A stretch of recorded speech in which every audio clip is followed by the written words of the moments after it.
Olá, João Morandos, começando aqui mais uma videoaula no canal. Agora vamos falar sobre a classificação climática brasileira. Na aula passada, que você não lembra, tá bom, falamos sobre a classificação climática mundial, quando você lá cozinhava, cortava uma grama, etc, porque o assunto era muito extenso. Agora sim, vamos entrar num assunto que nos interessa, que é a classificação climática brasileira. Eu gosto muito de estudar os climas, e você? Eu também. A gente vai falar então sobre características gerais dos climas do Brasil, falar um pouco de climograma e a questão da análise climática no Brasil e depois falaremos sobre os principais climas do nosso país. Primeiro, quais são as principais dinâmicas que ajudam a gente a compreender a classificação climática brasileira? A primeira delas é a dinâmica das massas de ar. Nós já estudamos massa de ar, você se lembra? Que dia foi isso?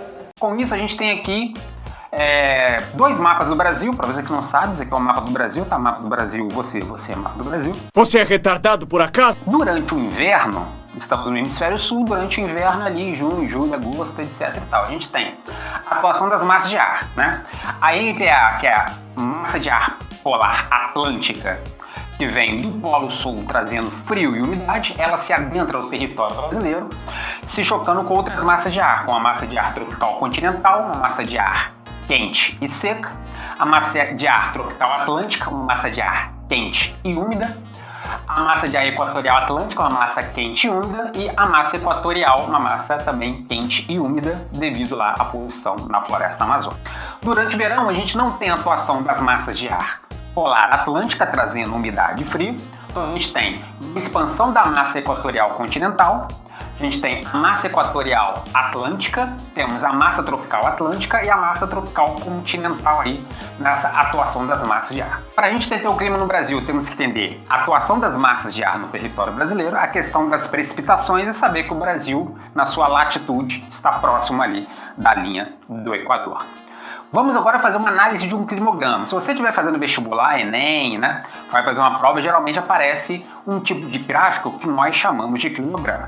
Caso você vai fazer alguma prova, algum Enem aí, né? Porque para jogar lajota para cima e ficar vendendo jequiti, não precisa disso. É verdade. Aí se você estiver aí vendo, é aonde aparece. De um lado, do lado esquerdo, a gente tem temperatura, então maior temperatura, menor temperatura.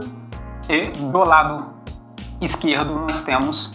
Não, aqui eu tô falando minha esquerda, sua direita, e você que tá de frente, então a sua esquerda e a sua direita, tá? Eu não entendi o que ele falou. À sua esquerda nós temos medição de temperatura, mais alta e mais baixa.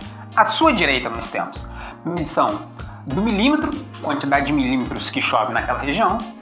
Embaixo a gente tem os meses do ano, e aí a gente tem a linha, que é a linha de temperatura, e as barras, que são a medida aí da quantidade de chuvas, né? Então, maior temperatura atingida nesse climograma em torno de 27 graus, menor temperatura 6 graus. Então a gente tem amplitude térmica de 21 graus mostrando aí. No hemisfério norte, pois as maiores temperaturas indicam a ocorrência de verão no meio do ano, né? Junho, julho e agosto, então a gente já identificou que é um climograma do hemisfério norte. Se fosse as maiores temperaturas em janeiro, fevereiro, dezembro, janeiro, fevereiro e tal, seria um climograma do hemisfério sul. Aqui eu tenho maior pluviosidade e a menor pluviosidade. Então eu sei que a menor pluviosidade é julho e agosto e a maior pluviosidade em outubro. E aí, com o comportamento da pluviosidade, eu sei que no verão ocorrem menos chuvas que nas demais estações, quando as chuvas são poucas e bem distribuídas. Então, aqui é um modelo para você interpretar um climograma. Sabe interpretar? Não. A maior dificuldade hoje que a gente tem na população brasileira é que a população brasileira ela é analfabeta funcional, incluindo você, que você não sabe analisar e interpretar um gráfico, uma tabela, ler um texto e saber o que o texto quer dizer. É triste, mas é a vida. Mas vamos continuar mesmo assim, que o objetivo aqui é ensinar uma merda pra vocês. Caralho, cuzão! Então a gente vai começar a falar do clima equatorial úmido. Clima determinado pela massa de ar equatorial continental, né? Então, quais são as suas características? Elevada taxa de umidade pela presença de rios e vegetação da região. Ou seja, a floresta amazônica, por enquanto ela ainda está de pé, mas sendo altamente destruída, ela é que gera a umidade para aquela região, formando ali a massa de ar. Lembrando que massa de ar, né, ela leva as características da região onde ela se forma e na sua expansão, quando ela se desloca, ela leva essas características para outros locais. Então a massa de ar equatorial continental ela se forma na região amazônica, próxima ali do Equador. Ela é quente e úmida, umidade devido à floresta amazônica. Né? E altas temperaturas para se encontrar em baixa latitude próximo à linha de Equador, por isso tem altas temperaturas. Devido à questão da umidade gerada pela evapotranspiração das florestas e a evaporação da água dos rios, a gente tem chuvas constantes e abundantes e apresenta baixa amplitude térmica anual. Ou seja, o que é uma baixa amplitude térmica anual? A diferença entre a mínima e a máxima ela é pequena. Né? A sua principal ocorrência no Brasil é na floresta amazônica. Então você vai ver aqui, ó, quase nenhuma variação de temperatura ao longo do ano, expressado aí pela linha vermelha. As barras em azuis mostram a precipitação. Junho, julho, agosto, setembro elas são menores, mas mesmo assim bastante elevadas. E de janeiro a maio, pegando dezembro ali, grande quantidade de precipitação, de chuva. Isso aqui é um climograma de Manaus. Então essa é o clima equatorial úmido. Então, características gerais. Chove muito, é quente pra porra. Ah, agora eu entendi! Clima litorâneo úmido, também chamado de tropical úmido, você pode ver essas duas nomenclaturas. Sofre influência da massa tropical atlântica, né, que ela é quente e úmida, porque ela é formada sobre o Oceano Atlântico devido à evaporação das águas do Atlântico ali, que faz com que essa geração dessa grande umidade, essa massa de ar tropical atlântica, devido às células de alta e baixa pressão, ela se desloca trazendo essa umidade para o território brasileiro, levando ali a uma grande quantidade de chuvas no litoral. As chuvas são concentradas no inverno, durante o ano, chove o ano inteiro, mas mais concentradas no inverno, e as médias térmicas são elevadas, com ocorrência de chuvas frontais, porque a massa de ar tropical atlântica ela vai vir, ela vai se chocar com a massa que tiver sobre o território brasileiro, geralmente quente e seca neste momento, ocasionando precipitação no litoral do Brasil. Ocorre principalmente onde? Na costa do Sudeste e na costa do Nordeste. Aqui eu tenho um climograma de Recife, então vamos lá. Chove pouco no verão, como está explicado aí no clima, chove mais no inverno, né? Março, abril, maio, junho, julho, agosto aí chove bastante, aquele clima. Então esse é o clima litorâneo úmido, aquele clima que quando você vai pra praia no verão, você vai sentar lá no quiosque, vai tomar sua cervejinha, vai curtir aquele mar, vai curtir aquela areia, vai jogar ali um vôlei, né? Vai jogar uma bola ali e tal, acompanhado daquela sua família farofeira desgraçada, né? Com aquela sua mãe enchendo o saco pra você comer aquela coxinha enterrada na farofa, com aquela sua tia gorda que usa aquela bermuda de lycra branca, e a sua tia pesando 80 quilos, com aquelas varizes tudo vazando, aquelas coxas, aquela visão do inferno que todo verão você tem quando você vai pra praia. Agora vamos falar sobre o clima tropical continental. Apresenta duas estações bem definidas. A gente tem um verão chuvoso, provocado pela massa de ar continental, que vem lá da região amazônica, que ela desce ali, e pela massa tropical atlântica, que atuando no centro do território brasileiro, leva ao aumento das chuvas durante ali o período chuvoso, sendo o verão ali, janeiro, dezembro, janeiro, fevereiro e março. Já o inverno ele é seco, a massa de ar equatorial continental se retrai, ficando ali somente sobre a região amazônica, e outras massas de ar passam a atuar mais fortemente. A massa de ar polar faz a temperatura cair durante o inverno. Possui amplitudes térmicas anuais elevadas, ou seja, a diferença entre a mínima e a máxima ao longo do ano é significativa, devido à influência da continentalidade. É um clima localizado ali no interior do nosso território. Portanto, ocorre no centro-oeste, no nordeste e no sudeste, e parte do norte do nosso país. Então aqui eu tenho um climograma de Cuiabá. Maio, junho, julho, agosto, setembro, chove quase nada, aquele inverno extremamente seco, né? A umidade relativa do ar aí na casa dos 20, 30% ou até menos, o que faz mal para a saúde, necessitando hidratar muito, né? Aquela secura desgraçada. E janeiro, fevereiro, dezembro, novembro, aí os meses mais chuvosos, os meses de verão. Então, diferente do clima litorâneo úmido, que é aquele clima quente e bastante úmido, você tá suado, o suor não sai, porque o suor não evapora, porque já tem uma umidade saturada, então você fica com aquele suor grudado em você, né? Verão é um inferno, né?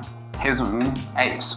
Já o verão do clima tropical continental é um verão menos chuvoso do que do clima litoral úmido, e no inverno, com as temperaturas um pouco mais baixas, né, é muito seco. É mesmo, é? Clima tropical semiárido.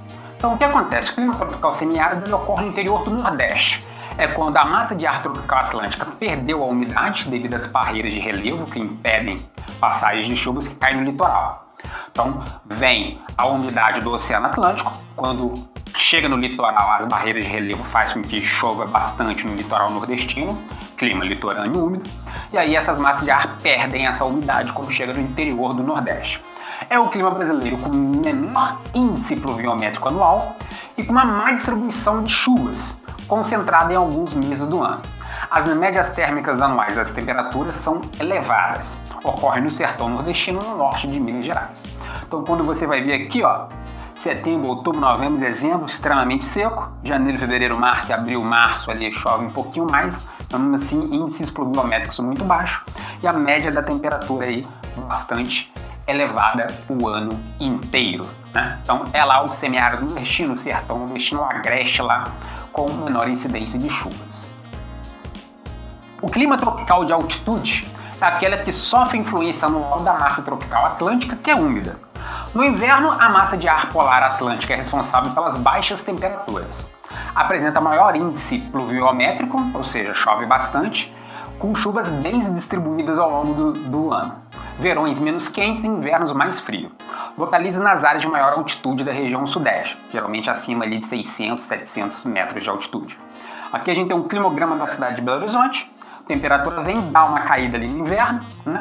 Menor a médias ali do inverno, menos de 20, 15 a 20 graus. Temos incidência de chuva no verão, novembro, dezembro, janeiro, fevereiro e março, e pouca chuva no inverno. Esse aí é o clima tropical de altitude, certo? Clima subtropical úmido é dominado pela massa de ar tropical atlântica, que é quente e úmida, mas sofre grande influência da massa de ar polar atlântica no inverno, que traz umidade, às vezes nem tanto, mas leva à queda de temperatura. Então apresenta grande índice pluviométrico, com estações do ano bem definidas, então as chuvas são bem distribuídas durante o ano todo. No inverno são constantes as ondas de frio com formação de geadas e chuvas de granizo, e raramente nas partes mais altas, ali na Serra Catarinense, na Serra Gaúcha, pode chegar até nevar, como aconteceu aí 2 anos atrás. Então a gente tem aí queda da temperatura para a média com menos de 15 graus no inverno, chuvas bem distribuídas ao longo do ano aí com índices pluviométricos bastante elevados, geralmente acima de 100 milímetros a cada mês. Então esse é o clima subtropical úmido. Que coisa absurda, isso aí que você disse é tudo burrice. Terminando aí, vamos mostrar um mapa do Brasil, equatorial, tá aqui de vermelho, região amazônica, grande parte aqui da região do Brasil. Temos o clima tropical, tá, de laranja, o clima semiárido de amarelo aqui no interior do Nordeste, o de roxo, o subtropical, o tropical litorâneo de verde, o tropical de altitude, esse mais alaranjado aqui. Conseguiu ver? Não! Esse é o mapa do clima do Brasil de uma maneira mais resumida. A gente tem um outro mapa de clima brasileiro, que é este daqui.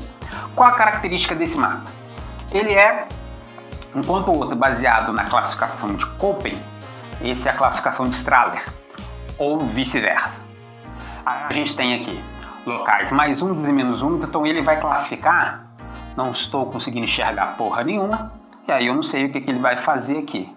É úmido, classifica em superúmido, úmido, subúmido, e aí vem o outro, úmido, úmido, não sei, aí também não sei, tá? Cadê seus estudos? Encerramos nossa aula, então encerramos essa playlist com videoaulas sobre climatologia.